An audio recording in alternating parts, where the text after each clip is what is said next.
Torcedor vascaíno, você já deve ter percebido que os bastidores de São Januário estão fervendo, e não é para menos. Nos últimos dias, uma notícia mexeu com o coração da torcida e chamou a atenção de muita gente fora do Brasil. O assunto é um só: o futuro de Ryan, a grande joia da base cruz-maltina.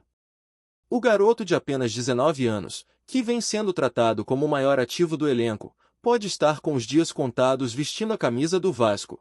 E a movimentação que acontece nos bastidores mostra o tamanho do impacto que esse possível negócio teria não apenas para o clube, mas também para o futebol brasileiro.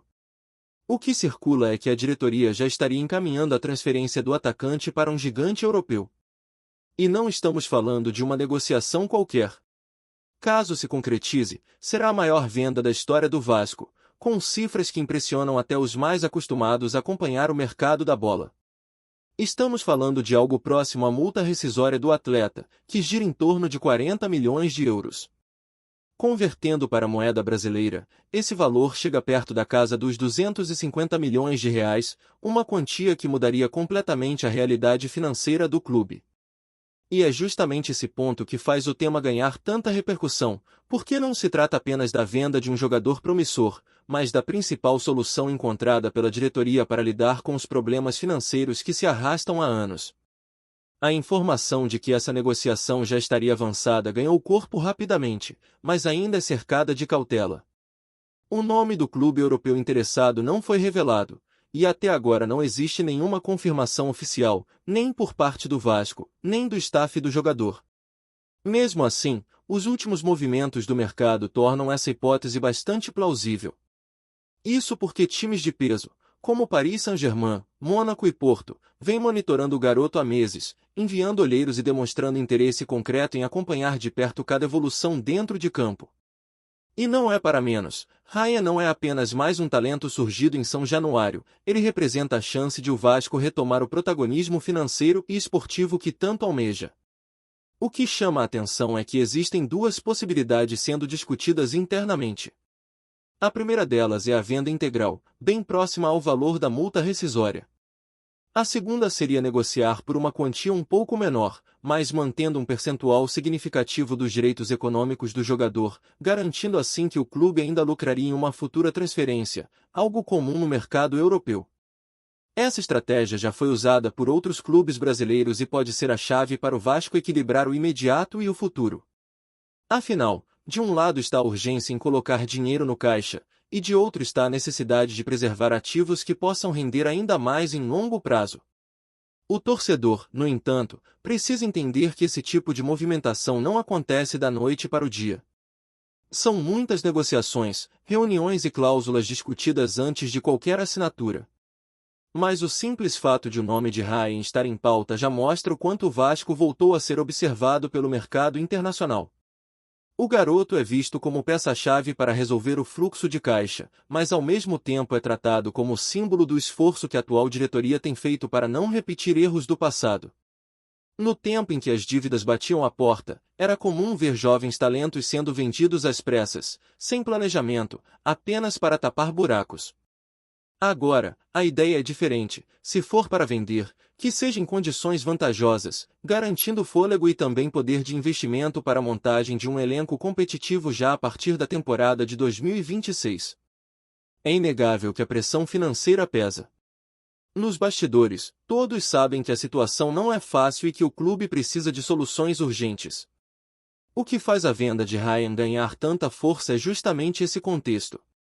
O atacante, com apenas 19 anos, se tornou o ativo mais valioso do elenco e, consequentemente, a principal esperança de aliviar os cofres. Mas, ao mesmo tempo, ele também é um dos grandes motivos de alegria para o torcedor dentro de campo. O dilema está posto: segurar a promessa para sonhar com conquistas esportivas ou aproveitar o assédio europeu para resolver de vez o problema financeiro. Essa balança é o que vai definir os próximos passos, e tudo indica que a decisão está cada vez mais próxima de acontecer. Enquanto isso, o mercado segue atento. Grandes clubes sabem que essa pode ser a oportunidade de garantir um talento com enorme potencial antes que o valor fique ainda mais alto. Para o Vasco, qualquer decisão tomada precisa ser pensada com responsabilidade, porque não estamos falando apenas de uma transferência. Estamos falando de um negócio capaz de redesenhar o futuro do clube. É por isso que cada detalhe é tratado com tanto cuidado.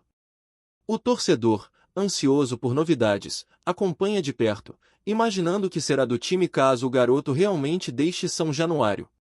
Se tem um assunto que vem deixando a torcida do Vasco em alerta é a situação financeira do clube. E não é à toa. Nos bastidores, a diretoria segue se movimentando para encontrar caminhos que garantam estabilidade, ao mesmo tempo em que lida com pressões externas e internas. Um dos passos mais significativos dados recentemente foi a solicitação feita à Justiça do Rio de Janeiro. O clube pediu autorização para contratar um financiamento na modalidade chamada DIP, que significa debitor in possession, no valor de até 80 milhões de reais. Esse tipo de operação é comum em processos de recuperação judicial e serve justamente para dar fôlego imediato a instituições que passam por dificuldades no caixa, permitindo que elas mantenham suas atividades enquanto reestruturam suas dívidas. No caso do Vasco, a ideia é clara: utilizar esse recurso para despesas correntes, como o pagamento de salários, fornecedores estratégicos, obrigações trabalhistas e também responsabilidades fiscais. Ou seja, não se trata de um empréstimo para investir em contratações ou algo do tipo, mas sim para segurar as pontas e garantir que o clube continue funcionando sem maiores sobressaltos durante o período de reorganização financeira. Esse pedido, claro, só pode ser colocado em prática com aval judicial, porque envolve ativos importantes que precisam ser usados como garantia.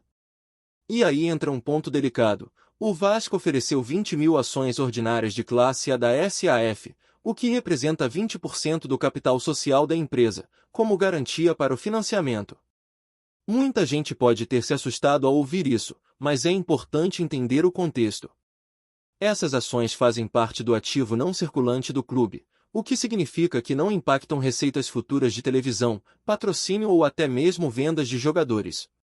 Em resumo, o Vasco não está comprometendo sua receita recorrente, mas sim oferecendo uma garantia patrimonial para viabilizar o empréstimo.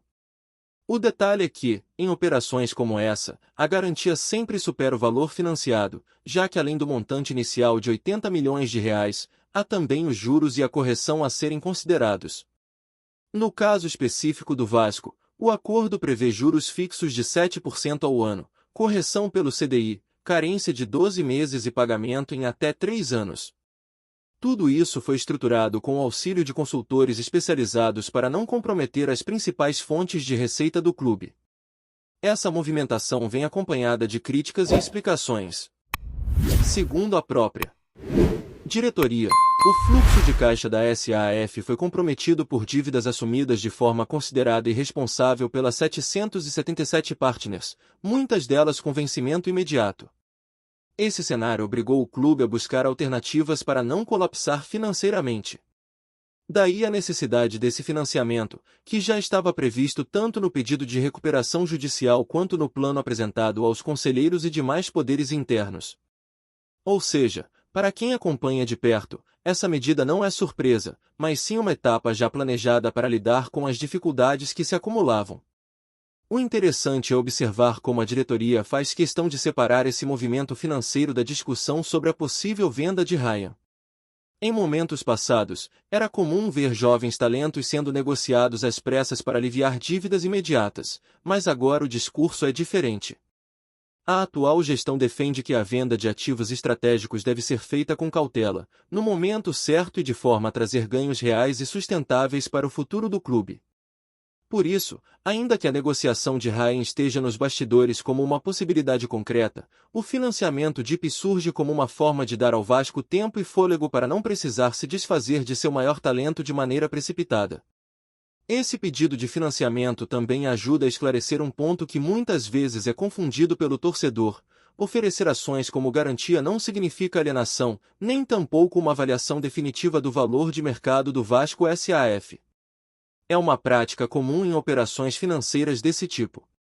O clube já chegou a oferecer São Januário e outras sedes em negociações passadas, justamente para viabilizar empréstimos que pudessem garantir o funcionamento básico do futebol. A diferença agora é que o processo está dentro de uma recuperação judicial, o que exige ainda mais transparência e autorização formal da justiça para ser executado. Enquanto isso, a torcida observa com expectativa e, em alguns casos, com preocupação. Afinal, ouvir falar em dívidas, empréstimos e garantias não é exatamente o que o vascaíno gostaria de ter como pauta principal em meio a uma temporada em que o time precisa se firmar dentro de campo. Mas é impossível separar as coisas. O desempenho do clube no gramado passa diretamente pela sua saúde financeira. Sem salários em dia, sem fornecedores pagos e sem estrutura garantida, não há como montar um elenco competitivo. Por isso, esse pedido de financiamento é visto internamente como um passo essencial para manter o mínimo de estabilidade até que soluções maiores sejam implementadas. Um detalhe importante é o prazo estabelecido. Com a carência de 12 meses, o Vasco ganha um ano inteiro para respirar antes de começar a quitar o financiamento. Isso pode ser decisivo, principalmente se a transferência de Ryan ou outras negociações realmente se concretizarem. Nessa janela, o clube teria condições de usar os recursos de uma venda milionária para pagar parte do empréstimo e ainda investir em reforços, o que traria um equilíbrio tanto no curto quanto no médio prazo. O objetivo, portanto, não é apenas apagar incêndios, mas também preparar terreno para uma retomada mais sólida e estruturada. É nesse contexto que surge a esperança de que, com a entrada desse dinheiro e a possível negociação da joia da base, o Vasco finalmente consiga virar a página de um período marcado por turbulências financeiras. Mas até lá, tudo depende de decisões estratégicas, da aprovação judicial e da habilidade da diretoria em conduzir esse processo de forma clara e responsável. O torcedor pode até não gostar de ouvir falar em finanças, mas é justamente esse o ponto central no momento. O futuro esportivo do Vasco passa diretamente pela maneira como o clube lida com as dívidas e com o caixa, e cada passo dado agora pode determinar o que veremos dentro de campo nas próximas temporadas. Antes de continuarmos, já te convidamos para se inscrever no canal Colina News e deixar seu like, assim você fica por dentro de todas as novidades do Vascão de forma exclusiva. Bora continuar! O futebol brasileiro foi surpreendido nesta manhã com um rumor que promete sacudir o mercado da bola. Marinho, atacante conhecido por sua explosão, gols decisivos e entrevistas irreverentes, teria fechado o contrato com o Vasco da Gama. A notícia ainda não foi confirmada oficialmente, mas nos bastidores de São Januário o burburinho é forte, e dirigentes já tratariam a negociação como certa, restando apenas detalhes burocráticos para o anúncio oficial. O suposto acerto pegou todos de surpresa. Isso porque o nome de Marinho vinha sendo especulado em outros clubes, especialmente do Nordeste, e até cogitado em conversas para voltar ao exterior. O Vasco, por sua vez, mantinha silêncio absoluto sobre reforços de peso, e a possibilidade da chegada de um jogador de tanta repercussão gerou uma onda imediata de comentários nas redes sociais. Torcedores cruz-maltinos vibraram com a informação, enxergando no atacante a peça que faltava para dar ainda mais qualidade ao setor ofensivo. Segundo fontes próximas à negociação, o contrato seria de uma temporada, com opção de renovação automática em caso de metas atingidas. O salário, compatível com a realidade atual do clube, teria sido ajustado graças a parcerias e investidores que acreditam no retorno de marketing que Marinho pode gerar. Afinal, trata-se de um jogador carismático, que atrai mídia e movimenta a torcida. O estilo de jogo de Marinho, marcado por arrancadas em velocidade, dribles curtos e chutes potentes, se encaixaria bem na proposta de um Vasco que busca retomar protagonismo nacional. Se confirmada, a contratação traria não apenas impacto esportivo, mas também moral, mostrando que o clube está disposto a disputar espaço no mercado com nomes de peso. Ainda resta dúvida. Será que Marinho realmente já vestiu a camisa cruz-maltina nos bastidores? O mistério em torno do possível anúncio só aumenta a ansiedade. Por enquanto, o que se ouve é um eco cada vez mais alto em São Januário: Marinho é do Vasco. E se o rumor virar realidade, ninguém poderá negar que será uma das maiores surpresas desta temporada. Trazemos notícias atualizadas do Vasco todos os dias. Inscreva-se no nosso canal e dê um like para continuar recebendo notícias exclusivas. Compartilhe também a sua opinião sobre essa notícia nos comentários, isso é muito importante para o Vasco da Gama. Até o próximo vídeo.